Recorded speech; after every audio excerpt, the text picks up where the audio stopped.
ఎంతో నమ్మదగిన దేవా, ఎంతో నమ్మదగిన దేవా, నూతనముగా దినము నిలుచు వీడు వాచల్యతమా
యేసుని కార్యములు ఎంతో గొప్పవి, తండ్రిని తలంపులు లెక్కలేనివి, అవి కంటికి కనబడవు, హృదయానికి అంతు చిక్కవు.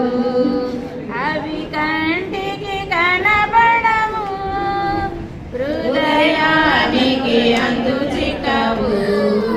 యేసుని కార్యములు ఎంతో గొప్పవి, తండ్రిని తలంపులు లెక్కలేనివి, కానా విందులో ఒకే మాటతో అద్భుతాలు చేసితివి, సేప గడుపులో ఆశ్చర్యముగా యోనాను ఉంచితివి, కానా విందులో ఒకే మాటతో అద్భుతాలు చేసితివి,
ఆకాశ వీధిలో ఒక తార వెలిసింది విలువైన కాంతులతో ఇలా త్రోవ చూపింది నిశీధి రాత్రిలో నిజ దేవుడు పుట్టాడని నిత్య రాజ్యము చేర్చుటకై రక్షకుడు ధరించాడని జగమిచ్చింది ఇక సంతోషమే మహదానందమే జగమంతా పండుగ ఇక ఉల్లాసమే ఎంతో ఉత్సాహమే మన బ్రతుకుల్లో నిండుగా ఇక సంతోషమే మహదానందమే జగమంతా పండుగ ఇక ఉల్లాసమే ఎంతో ఉత్సాహమే మన బ్రతుకుల్లో నిండుగా ఆకాశ వీధిలో ఒక తార వెలిసింది విలువైన కాంతులతో ఇలా త్రోవ చూపింది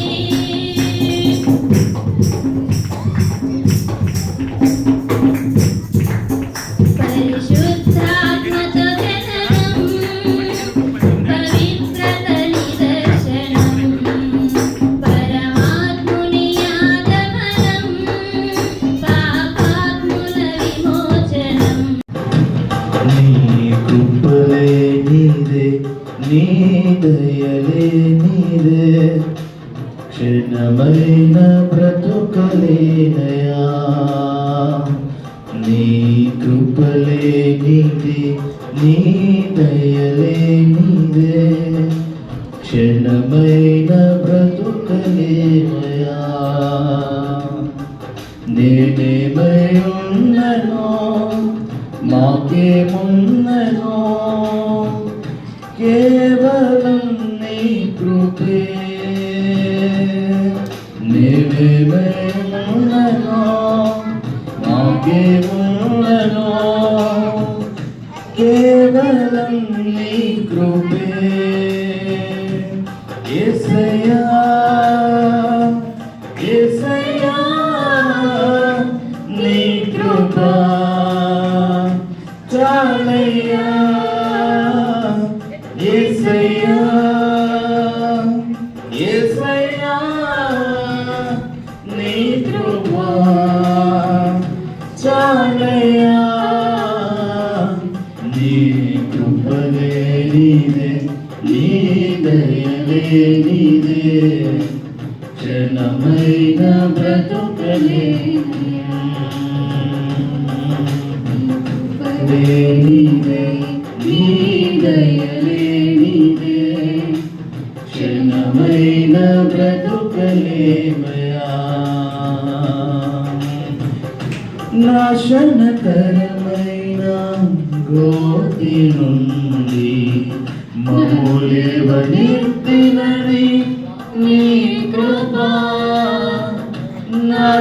నాశనకరమైన గోతి నుండి మమ్ములేవనెత్తినది నీ కృప నీ కృపలోనే నా జీవితం కడవరకు కొనసాగించేదం నీ కృపలోనే నా జీవితం కడవరకు కొనసాగించేదం యేసయ్యా యేసయ్యా నీ కృప చాలయ్యా యేసయ్యా యేసయ్యా నీ కృప చాలయ్యా నీ కృపలే నీదే నీ దయలే నీదే క్షణమైన బ్రతుకలేనయా నీ కృపలే నీదే నీ దయలే నీదే క్షణమైన బ్రతుకలేనయా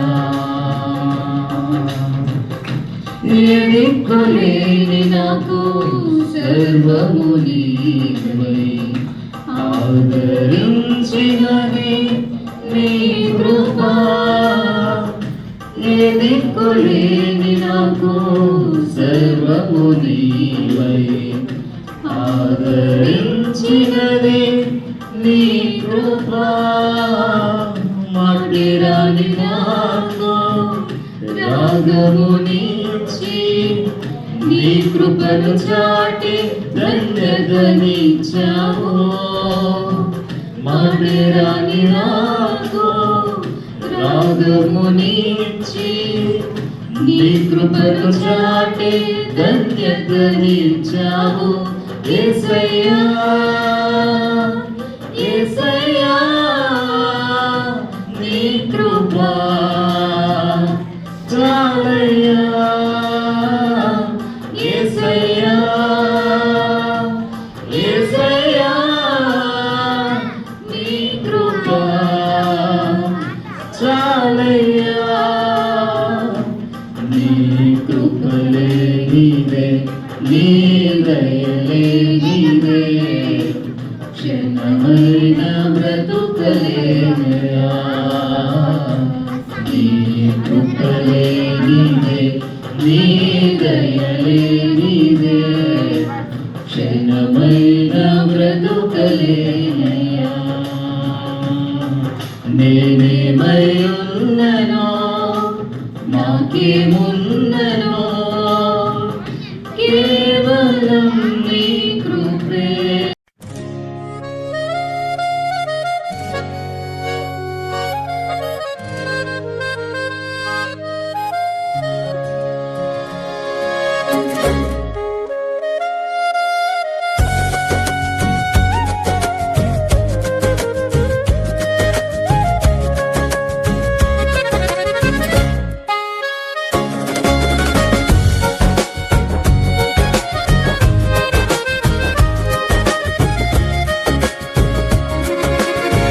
స్తోత్రార్హుడా మా యేసయ్యా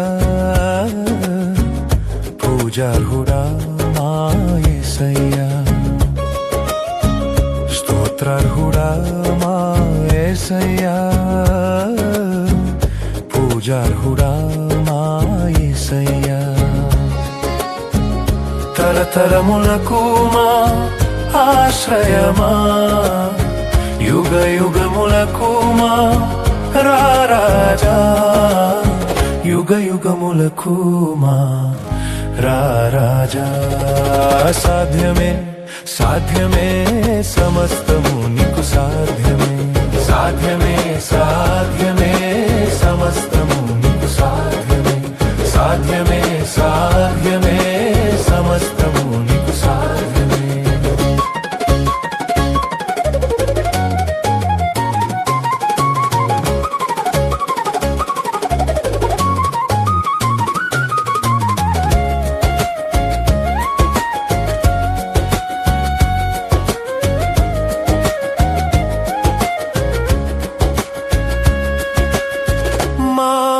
నడచు కాపరివి మాయందు నీ కృప చూపితివి మా ముందు నడచు కాపరివి మాయందు నీ కృప చూపితివి ఇత్తడి తలుపులు నిలువవు నీ ఎదుట ఇనుప గడియలు విడిపోవు ఈ దినమే ఇత్తడి తలుపులు నిలువవు నీ ఎదుట ఇనుప గడియలు విడిపోవు ఈ దినమే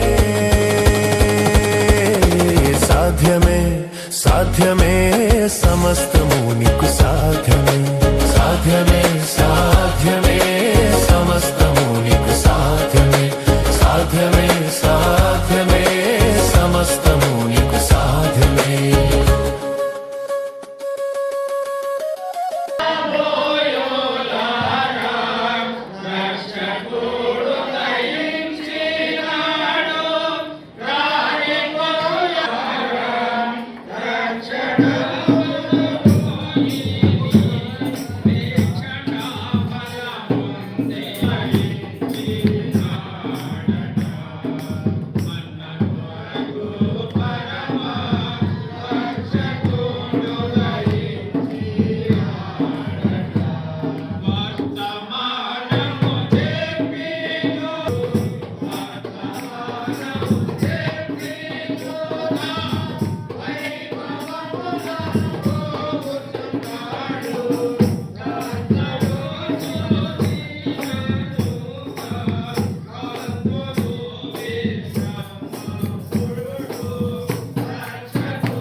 సాధ్యమే సాధ్యమే సమస్తము నీకు సాధ్యమే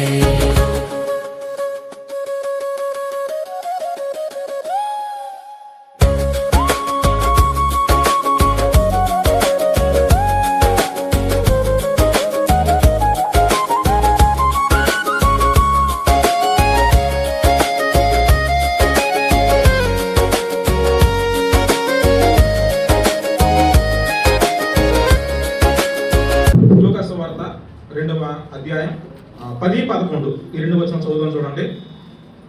లూకాసు వార్త 2వ అధ్యాయం 10-11 వచనాలు. అయితే ఆ దూత భయపడకుడి, ఇదిగో ప్రజలందరికీ కలగబోవు మహాసంతోషకరమైన సువార్తమానము నేను మీకు తెలియజేయుచున్నాను.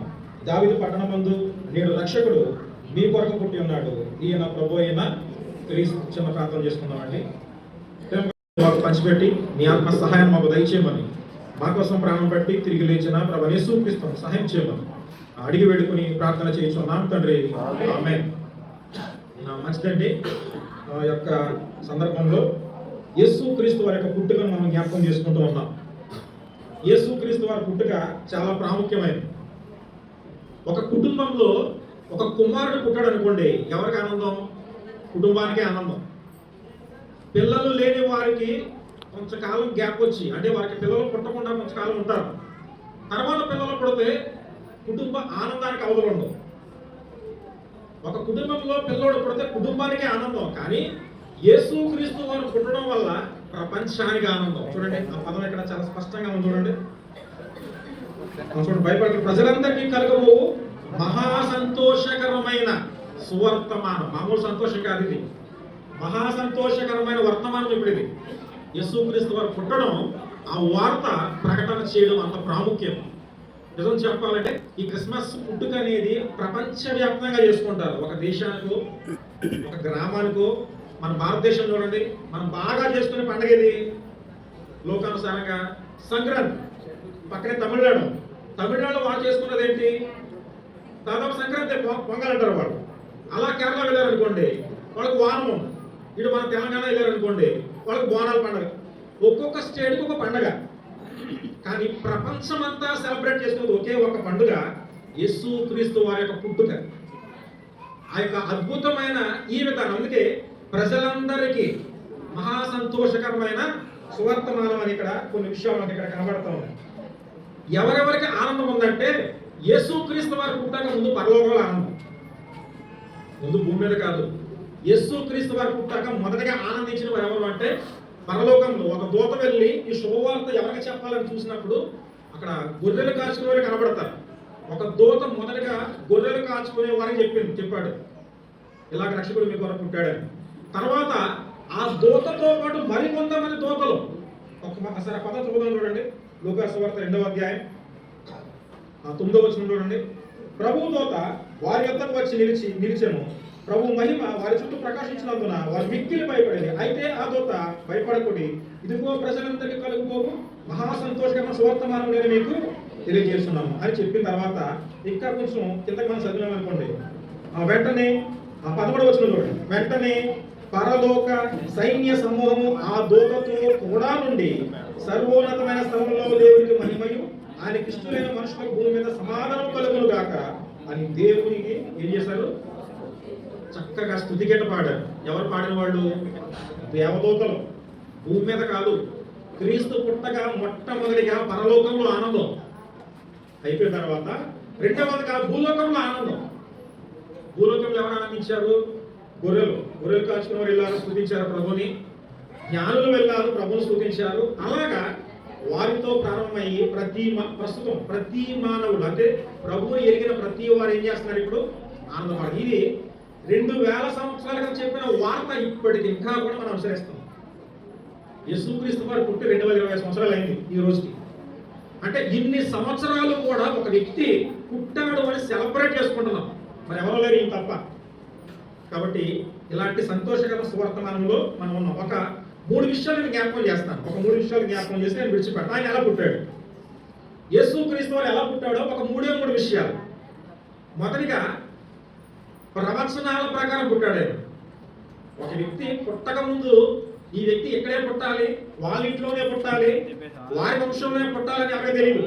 కానీ యేసుక్రీస్తు వారు పుట్టక ముందే దాదాపుగా కొన్ని వందల సంవత్సరాల క్రితమే దేవుడు చెప్పాడు. ఏమని చెప్పాడంటే ఎవరి వంశంలో పుట్టాలి, ఎక్కడ పుట్టాలి. అందుకే ఎక్కడో నిండు గర్భిణిగా ఎక్కడో దూరం ఉంటే దాదాపు 8 నెలలు అయి ఉండొచ్చు, 9 నెలలు అయి ఉండొచ్చు. నెలలో నిండిందని మాట్లాడతాం. 150 కిలోమీటర్లు ప్రయాణం చేసి మరి తీసుకొచ్చాడు దేవుడు. ఎక్కడ పుట్టాలో కూడా నిర్ణయించాడు దేవుడు. అందుకే ఎక్కడ పుట్టాలి, ఎలా పుట్టాలి ముందుగానే చెప్పాడు. ఇవన్నీ నేను చెప్పను, కానీ ఒక మాట నేను చదివితే కొంచెం మనకు అర్థమవుతుంది. ఆ చరిత్రను ఒకసారి చూద్దాం. చూడండి, పరిశుద్ధ గ్రంథంలోనే ఆదికాండం 12వ అధ్యాయం 3వ వచనం ఒక్కసారి చదువుదాం. చూడండి, యేసుక్రీస్తు వారి గురించిన ఒక వచనం ఇక్కడ కనబడుతుంది. ఏమన్నట్టుందంటే ఆదికాండం 12:3, నిన్ను ఆశీర్వదించిన వారిని ఆశీర్వదించేదను, నిన్ను దూషించిన వారిని దూషించేదను, భూమి యొక్క సమస్త వంశములను నీ యందు ఆశీర్వదించబడుతుందని అబ్రహాముతో అనగా అని మాట్లాడుతున్నాడు. దేవుడు అబ్రహాము ఏం చేశాడు? ఆశీర్వదించిన విధానం. అక్కడ ఒక మాట మనకు కనబడతా ఉంది. భూమి మీద ఉన్న సమస్త వంశములందరూ కూడా ఏం చేస్తారంట? అబ్రహాము ద్వారా ఆశీర్వదించబడుతున్నారు. అంటే అబ్రహాములో నుండి ఆశీర్వదించబడిన వాడు ఎవరైనా ఉన్నారంటే ప్రభువైన యేసుక్రీస్తు వచ్చిన వాడు. అబ్రహాము తర్వాత దావీదును చూపిస్తాడు. దావీదు చూపించిన తర్వాత ప్రభువైన యేసుక్రీస్తు వారు కనబడతారు. మత్తయి సువార్త 1వ అధ్యాయం చదువుతామంటే వంశావళులు మనకు కనబడతాయి. కాబట్టి ఎందుకు అన్నాడు అబ్రహాము దేవుడు నియమించాడంటే యేసుక్రీస్తు వారు మనసులో ఉన్నారు కాబట్టి. ఎన్ని వేల సంవత్సరాల క్రితం ముందే చెప్పాడు చూడాలి. అందుకే ప్రవచన ప్రకారం యేసుక్రీస్తు వారు పుట్టారు. ప్రతి ప్రవచనం నెరవేర్చబడింది. యెషయా గ్రంథం చదివాడు, అదేవిధంగా మేకా గ్రంథం చదివాడు, చాలా చదివాడు. ఇవన్నీ కూడా యేసుక్రీస్తు వారి పుట్టుక గురించి చరిత్రలో ఒక్కడే ఉన్నాడు, మరి ఎవరు లేరు. కాలాలు కూడా చూడండి, యేసుక్రీస్తుని బట్టి కాలాలు విడదీశారు. క్రీస్తు పూర్వం, క్రీస్తు శకం. యేసుక్రీస్తు వారి మూలం దేనికైనా. అందుకని ఆయన ప్రవచన పూర్వకంగా పుట్టినవాడు ఆయన. అందుకని ఈ విధంగా మనం ఇక్కడ యేసుక్రీస్తు వారి గురించి మాట్లాడుతాం. తర్వాత ఆయన ఎలా పుట్టాలో కూడా నేర్పించాడు. కన్యకు పుట్టాలి. ఆయన కన్యకు గర్భాన్ని ధరించిన తర్వాత ఎలా పుట్టాలో కూడా నిర్ణయించాడు. ఒక కన్య గర్భాన్ని ధరించి వందల సంవత్సరాల క్రితం నిర్మించబడింది ఇది. అంత మాత్రమే కాదు, ఎక్కడ పుట్టాలో కూడా చెప్పాడు. నెలలు నిండిపోయి యేసుక్రీస్తు వారు ఒక దగ్గర పుట్టాలని చెప్పారు. వాళ్ళు ఎక్కడ ఉన్నారు? వేరే దగ్గర ఉన్నారు, నజరేతులో ఉన్నారు. వీళ్ళు బెత్లెహేము రావాలి. నెలలు నిండిపోయి ఏ టైంలో డెలివరీ అవుతుందో తెలియదు. మరి వాక్య ప్రకారం ఏంటి? ఆయన ఎక్కడ పుట్టాలి? బెత్లెహేములో పుట్టాలి. రొట్టెలు ఇల్లు అక్కడ పుట్టాలి. కానీ నజరేతులో ఉన్నారు. అప్పుడు దేవుడు ఏం చేశాడు తెలుసా? ఎవరినైనా దేవుడు ఉపయోగించుకుంటాడు. ఇక్కడ ఎవరు ఉపయోగించుకున్నా తెలుసా? అక్కడ రోమా రాజ్యాన్ని పరిపాలిస్తున్న కొంతమంది అధికారులు ఉపయోగించుకున్నాడు. అగస్టిస్ అని ఆ వ్యక్తి పరిపాలన చేసేవాడు. ఆ వ్యక్తిని ఉపయోగించుకున్నాడు. ఎలాగో తెలుసా? ఒకసారి చూపిస్తాను చూడండి. లూకాసు వార్త 2వ అధ్యాయం 1వ వచనం చూద్దాం. చూడండి, ఎక్కడో మనవారు దేవుడు ఎలా రప్పించాడు అంటే, ఆ దినములలో ఆ సర్వలోకములకు ప్రజాసంఖ్య రాయవలనని కైసరు ఔగుస్తులకు ఆజ్ఞాయను. అంటే ప్రజాసంఖ్య రాయాలి అని దేవుడు ఆ రాజు మనసులో పెట్టాడు. ఇప్పుడు ఆ రాజు ప్రజలందరికీ చెప్పాడు, ప్రజాసంఖ్య మీ గ్రామాలకి వెళ్ళిపోవాలి. ఎవరి గ్రామాల్లో వాళ్ళు ఉండి నమోదు చేయించుకోవాలి. ఓట్లు రాస్తారు అనుకోండి, ఎక్కడున్నా ఏం చేస్తాం మనం? మన గ్రామంలో వచ్చి రాయించుకుంటాం. ఎక్కడన్నా ఏదైనా కార్యక్రమం ఉన్నా గ్రామంలో మీకు రావాలి అని చెప్పినప్పుడు ఖచ్చితంగా వస్తాం. ఇక్కడ అదే జరిగింది. అంటే ఇప్పుడు యోసేపు మరి ఎక్కడ ఉన్నారు? వాళ్ళు బెత్లెహేము, కానీ నజరేతులో ఉన్నారు. వాళ్ళు దాదాపు నెలలు నిండిపోయినాయి. అక్కడి నుంచి ఇక్కడ రావాలంటే దాదాపు 150 కిలోమీటర్లు. ప్రయాణ సౌకర్యాలు కూడా లేవు ఆ సమయంలో. ఈ 150 కిలోమీటర్లు కూడా చాలా కష్టతరంగా వచ్చింది. మరియా కరెక్ట్గా నెలలు నిండే సమయానికి ఎక్కడ చేర్చబడాలో అక్కడ చేర్చబడేది. దేవుని ప్రణాళిక ఎక్కడ పుట్టాలో కూడా నిర్ణయించాడు వాడు. కాబట్టి అందుకని ఆయన ప్రవచనాల ప్రకారం పుట్టినవాడు మన ప్రభువైన యేసుక్రీస్తు వారు. పుట్టక ముందే ఎక్కడ పుట్టాలి, ఎవరింట్లో పుట్టాలి, ఎప్పుడు పుట్టాలి, ఏ సమయంలో పుట్టాలి, సమస్తము కూడా ముందుగానే రాయించాడు ఆయన. కాబట్టి ప్రవచన ప్రకారం ఏం చేశాడు? ఆయన పుట్టాడు. ఆయన ఎలా పుట్టాడు? ప్రవచన ప్రకారం పుట్టాడు. రెండవది, ఎలా పుట్టాడు ఆయన అంటే వెలుగుమయమే పుట్టాడు. చూడండి, యేసుక్రీస్తు వారు చూడండి, ఒక మాట చదువుతాం చూడండి. ఇదే లూకాసు వార్త ఉంది కాబట్టి ఒక మాట. లూకాసు వార్త 1వ అధ్యాయం 9వ వచనం చూడండి. సరే, 2వ అధ్యాయంలో కొన్ని విషయాలు కనబడతా ఉంటాయి. సరే, ఆ విషయాలు వదిలిపెడతాం. చాలా ఉంది అక్కడ. అక్కడ రెండవదిగా ఆయన ఎలా కనబడతాడో నేను జ్ఞాపకం చేస్తాను. ఎలాగా ఆయన పుట్టాడంటే, ఆయన ఎవరు? నేనే వెలుగు, ప్రకాశమానము, చూడండి, పరలోకం నుండి భూలోకానికి దిగి వచ్చిన ఒక వెలుగైన యేసుక్రీస్తు ఎలా పుట్టాడంటే వెలుగుగా పుట్టాడు. వెలుగు ఎందుకు కావాలి? వెలుగు ఎవరికి కావాలి? చీకటిలో ఉన్న వారికి వెలుగు కావాలి. మరి మనిషి ఎక్కడ ఉన్నాడో తెలుసా? అప్పుడు మనిషి ఏ స్థితిలో ఉన్నాడో తెలుసా? ఇక్కడ చూపిస్తాను చూడండి, మత్తయి సువార్త ఒకసారి అర్థం చూడండి. ఇక్కడ మనిషి ఎక్కడ ఉన్నాడో ఇక్కడ ఒకసారి ఆలోచించండి. మత్తయి సువార్త 4వ అధ్యాయం ఇక్కడ చదువు, అవసరమైన దగ్గర చదువుదాం, సమయం లేదు కాబట్టి. మత్తయి సువార్త 4వ అధ్యాయం. మనిషి ఎక్కడ ఉన్నాడు? అసలు మనకి వెలుగు ఎందుకు అవసరం మనకంటే మనం ఎక్కడ ఉన్నా ముందు మనకు తెలియాలి. ఎక్కడ ఉన్నాం మనం? 4వ అధ్యాయం మత్తయి సువార్త 4:12-16 కలిసే ఉన్నాయి కదా. నేను మధ్యలో చదువుతాను చూడండి. సరే, ముందు నుంచి. నజరేతు విడిచి జెబూలూను నఫ్తాలీయుల దేశముల ప్రాంతంలో సముద్రం నందలి కపెర్నహూమునకు వచ్చి కాపురం ఉండెను. జెబూలూను దేశంలో నఫ్తాలి యోర్దాను అవతలన సముద్ర తీరం అన్యజనులు నివసించు గలిలయ చీకటిలో చూడండి అన్యజనులు నివసించు గలిలయ చీకటిలో కూర్చుని ఉన్న ప్రజలను గొప్ప వెలుగు చూచిరి. మరణ ప్రదేశంలో మరణ ఛాయలలో కూర్చుని ఉన్న వారికి వెలుగు. అంటే ఎక్కడ మానవుడు? చీకటిలో మరణ ఛాయలలో కూర్చున్నవాడు. అదే పాపం అనే చీకటి. ప్రతి మానవుడు పాపం చేసి దేవునికి దూరం అయ్యి పాపంలో నివసించి పాపంలోనే చనిపోతే నిత్య నరకమే గతి.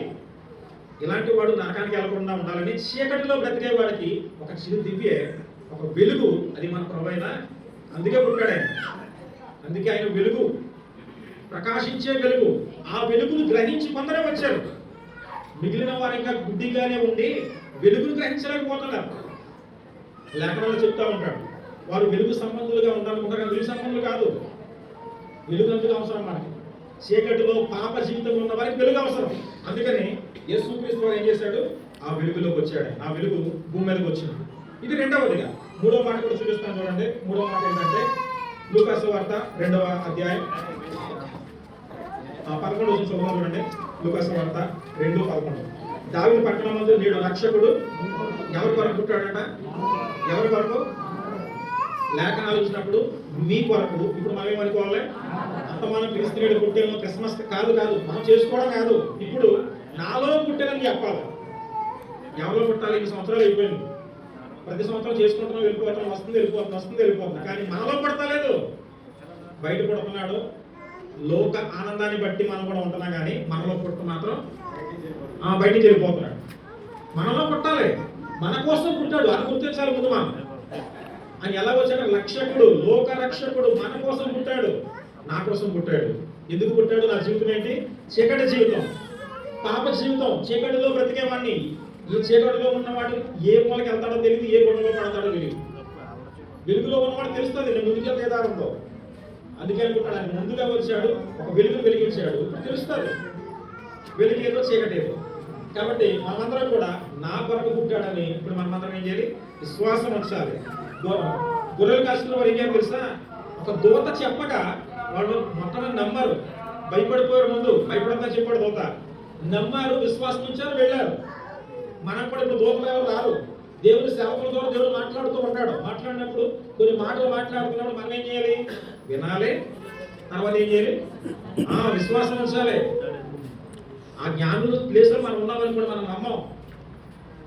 అందుకే దేవుడు ఎవరికి చెప్పాలి వాళ్ళకే చెప్తాడు. వాళ్ళు ఏం జ్ఞానులు కాదు, చదువు రాని వారు. అలాంటి వారికి చెప్పాడు దేవుడు. వాళ్ళు ఆ సమయంలో గొర్రెలు ఎందుకు కాస్తున్నారు వాళ్ళు? చూడండి, ఈ సందర్భాన్ని జ్ఞాపకం చేసుకుంటూ పోతే గొర్రెలు కాయడానికి కూడా ఒక కారణాలు ఉన్నాయి. కాబట్టి ఇది మనకు గుర్తించాలి. మనకి గుర్తించాల్సిన 3 విషయాలు. ఆయన ఎలా వచ్చాడు? 3 విషయాలు జ్ఞాపకం చేశాడు. మొదటిగా ఎలా వచ్చాడు? ఆయన ప్రవచన ప్రకారం వచ్చాడు, అంటే తండ్రి మాట ప్రకారం వచ్చాడు. రెండవదిగా ఇది ఎలా వచ్చాడు? ఒక వెలుగైన, చీకటిలో ఉన్న మనల్ని వెలిగించేవాడు. ఆయన వెలిగించేవాడు. ఆకాశంలో కూడా అప్పటి వరకు ఎలాగ ఒక నక్షత్రం వెలిగింది. ఆ రోజు ఒక నక్షత్రం వెలిగి దారి చూపించింది. కాబట్టి మన జీవితాలు వెలగాలి. ఆఖరిగా మనకు మాట ఏంటి? మన కొరకు పుట్టాడు, నేడు రక్షకుడు. ఎవరి కోసం పుట్టాడు? నా కోసం పుట్టాడు. ఇది మన మనసులో ఉంటే అప్పుడు క్రిస్మస్ చేసుకుంటే ఇంకా బాగుంటుంది. రోజు క్రిస్మస్ అంటే. కాబట్టి ఈ భూలోకంలో మనమందరం కూడా ఆ ప్రభు యొక్క పుట్టుక చాలా అద్భుతమైనది. అది మనం జ్ఞాపకం చేసుకుని ప్రభువును స్తుతిస్తూ, అదేవిధంగా ఆయన మరణాన్ని కూడా మనం జ్ఞాపకం చేసుకోవాలి.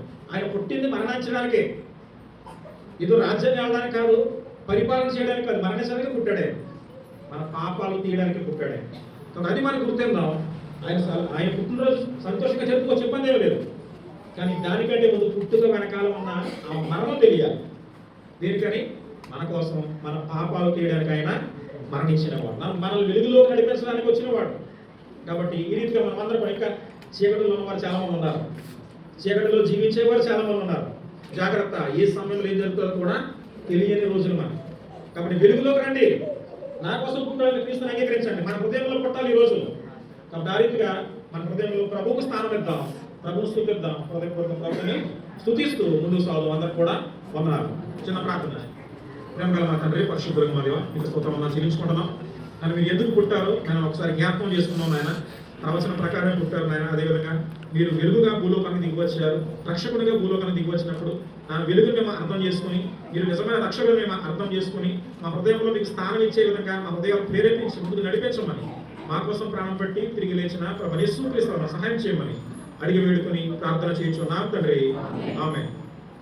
శుభవార్త దూతలు తెలిపిరి ఈ వార్త, దేవా దూతలు పలికిరి శుభవార్త. దేవుని చిత్తము నెరవేర్చుటకు మన పాపములను మన్నించుటకు, దేవుని చిత్తము నెరవేర్చుటకు మన పాపములను మన్నించుటకు బ్రతికించెను ప్రభు లోకమునెల్లా, బ్రతికించెను ప్రభు లోకమునెల్లా. ఇది ఏ మార్గము, సత్యము, జీవ సౌభాగ్య సౌగంధమే, ఇది సహవాస సౌభాగ్య సౌందర్యమే, ఇది సహవాస సౌభాగ్య సౌగంధమే. ఎంతెంత రమ్యం, ఎంతెంత క్షేమం, ఎంతెంత రమ్యం, ఎంతెంత క్షేమం. మన ఐక్యత అన్యోన్యత, మన ఐక్యత అన్యోన్యత, ఇది సహవాస సౌభాగ్య సౌందర్యమే, ఇది సహవాస సౌభాగ్య సౌగంధమే. అహరోను తలపైన పోయబడి అతని గెడ్డము మీదుగా కారెనా, అహరోను తలపైన పోయబడి అతని గెడ్డము మీదుగా కారెనా, అంగీ అంచు వరకు దిగజారెనా, అంగీ అంచు వరకు దిగజారెనా. అది ఆత్మ తైలం, అభిషేక తైలం, అది ఆత్మ తైలం, అభిషేక తైలం. ఎంతెంత రమ్యం, ఎంతెంత క్షేమం.